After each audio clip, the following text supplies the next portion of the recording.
you some examples of what's going to happen here with this budget. So, for starters, we're probably looking at the worst budget ever in the history of the state. You've got Republicans in control of both houses of the legislature. They're 3 months late. You've got the giveaway to Foxconn. And so if the budget wasn't already unfair and selfish to the people of Wisconsin, what we're about to discuss, which has to do with sidewalks and bike paths, just is the topper. This is nothing short of ridiculous or cruel for that matter.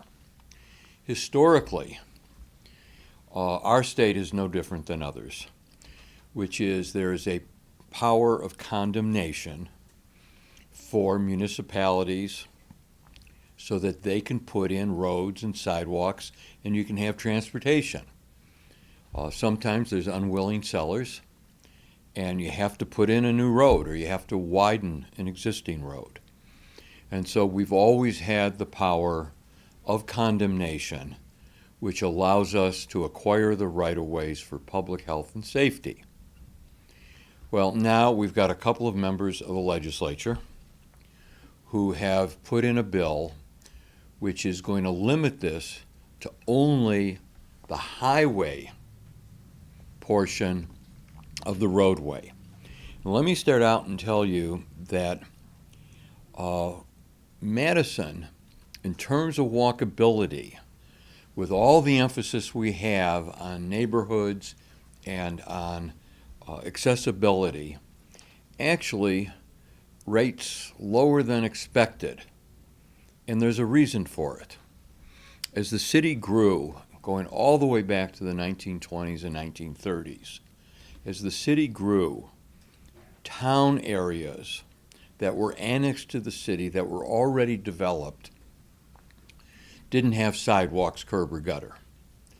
And so over the decades, not just years, but over the decades, as the city's grown up and around those areas, what we've seen is large portions of the city where we don't have sidewalks in important areas like the one I'm about to show you, which is Buckeye Road.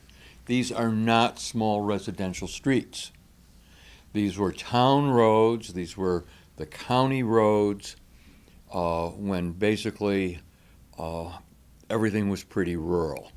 So if you look at the first example we've got, which is Buckeye Road, if you look at Buckeye Road east of Highway 51, Buckeye Road looks like what you would expect in a city. But here's Buckeye Road coming into Madison. This is a segment of Buckeye Road that has to be rebuilt in the future, from Highway 51 coming all the way into Monona Drive. And you can see we're lacking curb and gutter, and it's an old deteriorated road. The time is going to come when we are going to have to rebuild this road. We may have to do some condemnation, and we are not going to get the ability to put in sidewalks as we widen it. What's already there for sidewalks will undoubtedly end up being part of what's widened for the roadway. Now, let me quickly give you an example and show you what modern Buckeye Road looks like when we go on the other side of Highway 51 and what we can expect and we'd like to be able to do on the rebuild. So if you can just... All right, thanks. Sorry. Change plans, I guess. Okay, cool. All right, so this is what the modern road looks like. You got curb, you got gutter, as well as sidewalks, you got room for bicycles. And environmentally, it's obviously superior because we don't have problems with flooding and erosion. And it's not just Buckeye Road. It's going to be Cottage Grove Road. It's going to be Pleasant View Road. It's going to be even Atwood Avenue, which is as deep into the city as you can get. One of the things we will be doing is an open records request to see how and why the impetus came to take this authority away from all the municipalities in the state.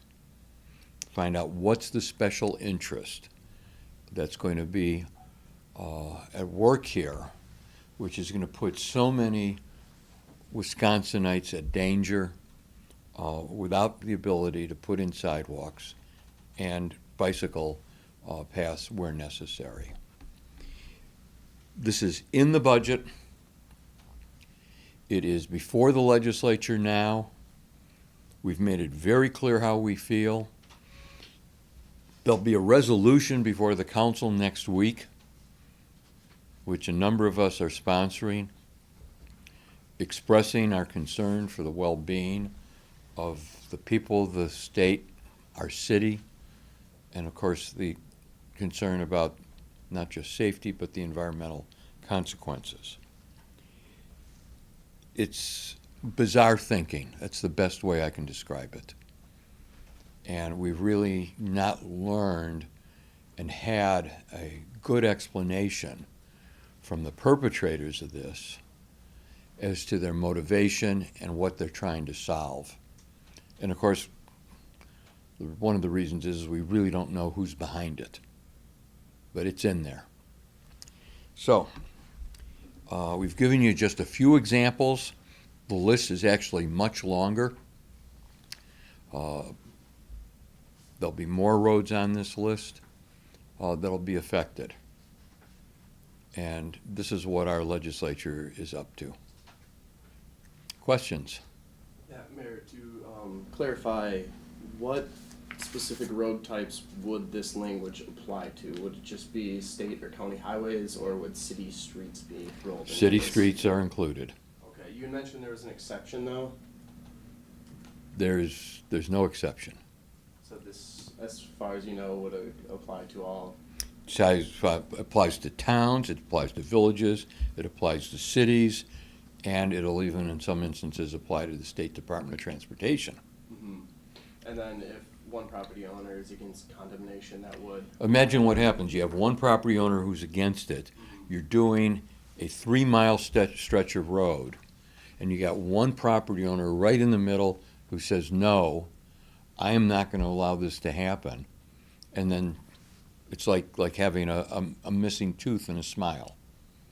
And it could very well be, especially in more rural areas, a very long stretch without a